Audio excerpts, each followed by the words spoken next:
எல்லாருக்கும் வணக்கம். முதல்ல அனைவருக்கும் கார்த்திகை தீப திருநாள் நல்வாழ்த்துக்கள். இந்த வீடியோ இந்து மதத்தோட தொடர்புடைய வீடியோ. அதனால உங்களுக்கு இந்து மதத்தை பத்தி தெரிஞ்சுக்கணும்னு அவசியம் இல்லைன்னா இதுக்கு மேல இந்த வீடியோவை பார்க்க வேண்டாம்.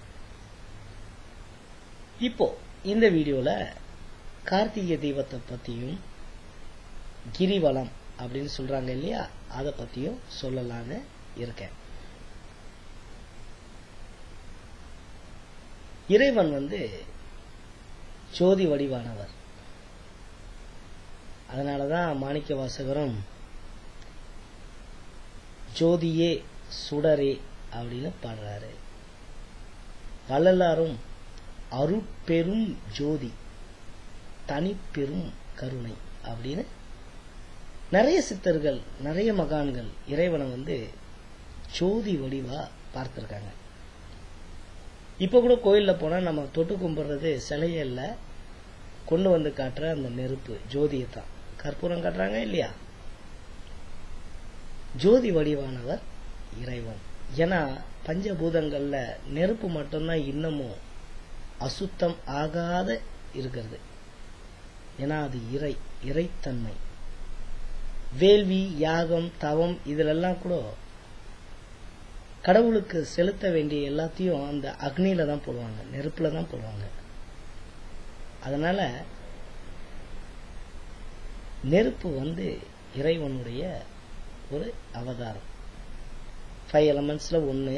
ஆனா இந்து மதத்தை பொறுத்த வரைக்கும் ஜோதி. அந்த விளக்கத்தான் மலை மேல ஏத்துறாங்க.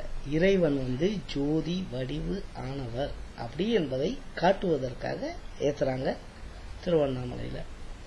அதுவும் இல்லாம இருட்ட போக்குறது விளக்கு, வெளிச்சம், ஒளி. அதே மாதிரி நம்ம அஞ்ஞானத்தை என்ற இருட்ட போக்கி ஞானம்ன்ற விளக்க கொடுக்கிறவர் இறைவன். ஏன்னா புத்தியிலே உட்கார்ந்துருக்காரு இல்லையா, நம்ம அறிவிலேயே உட்கார்ந்து சொல்லி கொடுக்கிறார் இறைவன். இந்த திருவிழா விமர்சையா தமிழ்நாட்டில் திருவண்ணாமலை அப்படின்ற கோவில்னு சொல்றதை விட ஸ்தலம் அப்படின்னு சொல்லுவாங்க. அந்த ஸ்தலத்துல வெகு விமர்சையா கொண்டாடுவாங்க இந்தியால. இந்த திருவண்ணாமலை அப்படின்றது நினைச்சாவே முக்தி தரக்கூடிய ஸ்தலம். கண்ணு மூடி திருவண்ணாமலை நினைச்சாவே நமக்கு முக்தி. சிம்பிள். மற்றதெல்லாம் அந்த காஞ்சியில வாழ்ந்தா முக்தி,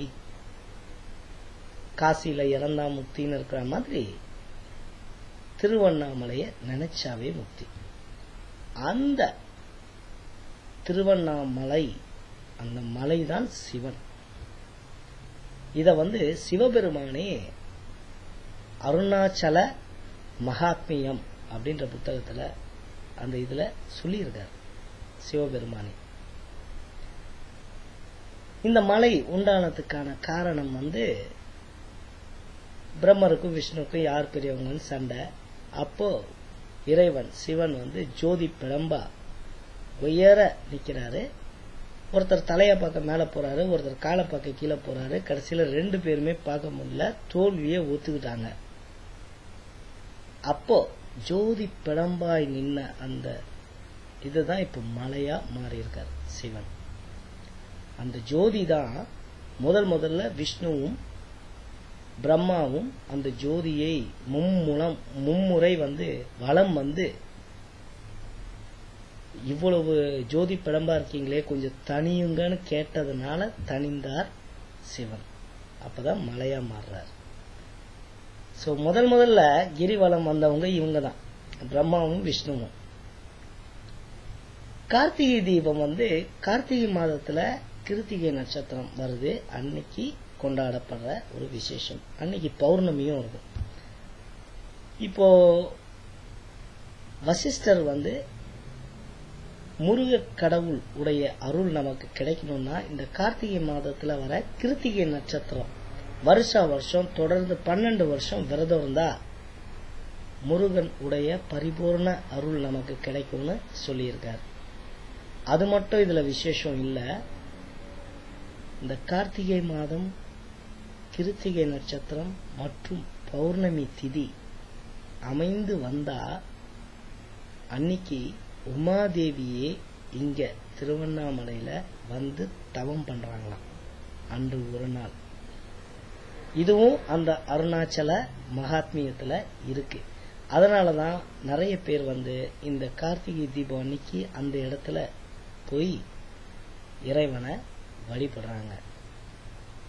மலை மேல விளக்கு ஏத்துறது, அந்த ஜோதி ஏத்துறதுக்கும் ஒரு மெசேஜ் இருக்கு. என்னன்னா, நம்ம வீட்டுக்குள்ளேயே விளக்கு ஏத்தினாக்கா நமக்கு மட்டும்தான் அது ஹெல்ப்ஃபுல். இதே அந்த விளக்க தூக்கி மாடியில வச்சா பக்கத்து வீட்டுக்கும் கொஞ்சம் லைட் அடிக்கும். என்ன சொல்ல வருதுன்னா மெசேஜ், நம்ம வாழ்க்கை நமக்காக மட்டும் இருக்கக்கூடாது, கொஞ்சமாவது அடுத்தவர்களுக்காக இருக்கணும் அப்படின்றத சொல்ற தத்துவம் தான் மலை மேல விளக்கேத்துறாங்க. திருவள்ளுவரும் 2020 வருஷம் முன்னாடி குன்றின் மேல் விளக்கு அப்படின்னு ஒரு குறளை எழுதியிருக்காரு. அப்புறம் பழமொழியும் குன்றின் மேலிட்ட விளக்கு போல அப்படின்னு ஒரு பழமொழியும் இருக்கு.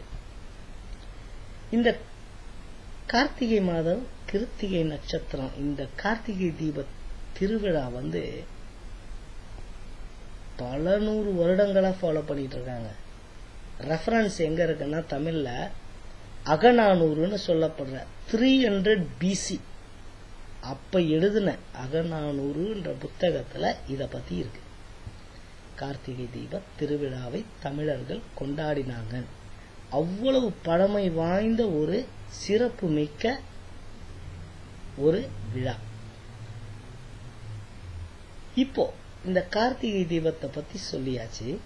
இப்ப நகர்வலத்தை பத்தி பார்ப்போம். அது கிரிவலம். கிரிவலம், அந்த மலை சிவன் அப்படின்றதுனால எல்லாரும் அந்த மலையை சுத்தி வராங்க. சிவபெருமானே ஒரு குறிப்பிட்ட நாள்ல உத்தராயணம் ஆரம்பிக்கும் போது, அதாவது சூரியன் உத்தர் என்ற வடக்கு திசை நோக்கி நகர்ற அந்த முதல் நாள் சிவபெருமானே அந்த தேவர்களோடையும் கணங்களோடையும் சித்த புருஷர்களோடையும் இந்த மலையை ஒரு முறை சுத்தி வராராம், உலகத்தின் நன்மைக்காக. சோ சிவபெருமானே சுத்தும் போது நம்ம சுத்தினா என்ன? இந்த மலையை சுத்துறதுல நிறைய பெனிஃபிட் இருக்கு. நிறைய பேரும் பெனிஃபிட் அடைஞ்சிருக்காங்க. ஒருத்தர் மலையை சுத்தணும் நினைச்சு முதல் அடியை எடுத்து வச்சாவே அவர் மனசால செஞ்ச அத்தனை பாவங்களும் தீர்ந்து போகுது. இரண்டாவது அடி வாக்கால செஞ்ச அத்தனை பாவமும் காணாம போயிடுது. மூன்றாவது அடி உடம்பால செஞ்ச மற்ற பாவங்கள் எல்லாம் காணாம போயிடுது. கிரிவலத்துக்கு அவ்வளவு பவர்ஃபுல் இருக்கு இந்த இடத்துல பண்றது. அதுவும் உலகத்தில் இருக்கிற அத்தனை புண்ணிய தீர்த்தங்கள்லையும் குளிச்ச புண்ணியம் கிடைக்குது. அதுக்கப்புறமா யாகங்கள்லயே பெரிய யாகம் அஸ்வமேத யாகம். அஸ்வம்னா குதிரை. இத ராஜாக்கள் எல்லாம் பண்ணுவாங்க அந்த காலத்துல. அத 1000 அஸ்வமேத யாகங்கள் பண்ணதுக்கான பலன் இந்த கிரிவலம் செய்யறவங்களுக்கு கிடைக்குது. நல்ல புராணங்கள் இதிகாசங்களை எல்லாம் நிறைய படித்த தெளிவு அது கிடைக்குது. அதுக்கப்புறமா கிரிவலம் எல்லா நாளும் போயிட்டு வர்றது நல்லது. ஆனா அப்படி எல்லாராலையும் போக முடியாது இல்லையா? அதனால ஒரு நாளைக்கு போறவங்களுக்கு என்னென்ன பலன்னு இருக்கு. இதெல்லாம் கௌதம ரிஷின்றவரு உமாதேவிக்கு எக்ஸ்பிளைன் பண்றதா இருக்கு இந்த புத்தகத்துல. கௌதம மகரிஷி சப்த ரிஷிகள்ல ஒருத்தர்.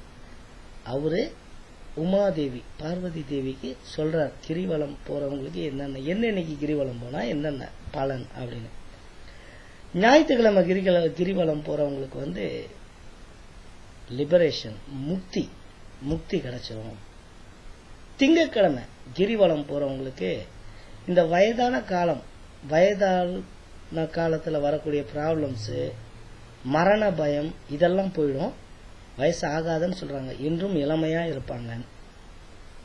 செவ்வாய்க்கிழமை கிரிவலம் வராருன்னா அவங்களுக்கு கடன் தொல்லையில இருந்து விமோச்சனம், ராஜபோக வாழ்க்கை. அதுக்கப்புறமா புதன்கிழமையில ஒருத்தர் கிரிவலம் வராருன்னா அவருக்கு நல்ல ஞானங்கள் கிடைக்கும். வியாழக்கிழமை கிரிவலம் போனாக்கா நிறைய புகழ், அப்புறம் பெரிய குருவா ஆகக்கூடிய தகுதி கிடைக்கும். வெள்ளிக்கிழமை ஒருத்தர் கிரிவலம் வந்தாருன்னா அவருக்கு சுகபோக வாழ்க்கை, வீட்டில் தனதானியங்கள் எல்லாம் நிரம்பி வழியும், விஷ்ணு லோகத்துக்கு போகக்கூடிய தகுதி கிடைக்கும். சனிக்கிழமையில ஒருத்தர் கிரிவலம் வந்தாருன்னா அவருக்கு இந்த உலகத்துல எங்க போனாலுமே வெற்றி கிடைக்கும். மேலும் கெட்ட திதி, கெட்ட நாட்கள், கிரகங்களால ஏற்படக்கூடிய கெட்டது, அப்புறம் கெட்ட ஊரை, கெட்ட முகூர்த்தம், இதனாலெல்லாம் ஏற்படக்கூடிய ப்ராப்ளம்ஸ் எல்லாமும் இருந்தும் விடுதலை கிடைக்கும். இப்போ கிரிவலம் அதனால ரொம்ப சிறந்த ஒரு பழக்கம், நம்ம முன்னோர்களால ஃபாலோ பண்ணிட்டு வந்தது. இன்று வரைக்கும் நிறைய பேர் இந்த கிரிவலம் போறதுனால பெனிஃபிட் அடைஞ்சிருக்காங்க. அதனால கிரிவலம் போனா எல்லா சித்திகளும் கிடைக்கும், எல்லா வியாதிகள்ல இருந்தும் குணமடையலாம், எல்லா வித பாவங்களும் நீங்கும், அப்புறம் எல்லா விதமான வரங்களும் கிடைக்கும். இதுதான் இந்த வீடியோல சொல்ல வந்தேன். இந்த வருடம் கார்த்திகை தீபம் 27/11/2012 அன்னைக்கு, இந்த வருடத்துல நீங்க இத கிரிவலம் போக முடியல அப்படின்னாக்கா வருத்தப்பட வேண்டாம். இறைவன் உங்களுக்கு இன்னும் 1 வருட காலம் டைம் கொடுத்திருக்காரு. அடுத்த கிரிவலத்துக்கு, அதாவது அடுத்த கார்த்திகை தீபத்துக்காவது என்னை அங்க பாருன்னு சொல்றதா நீங்க நினைச்சுக்கலாம். இதான் இந்த வீடியோல சொல்ல வந்தேன். Please take care. நன்றி, வணக்கம்.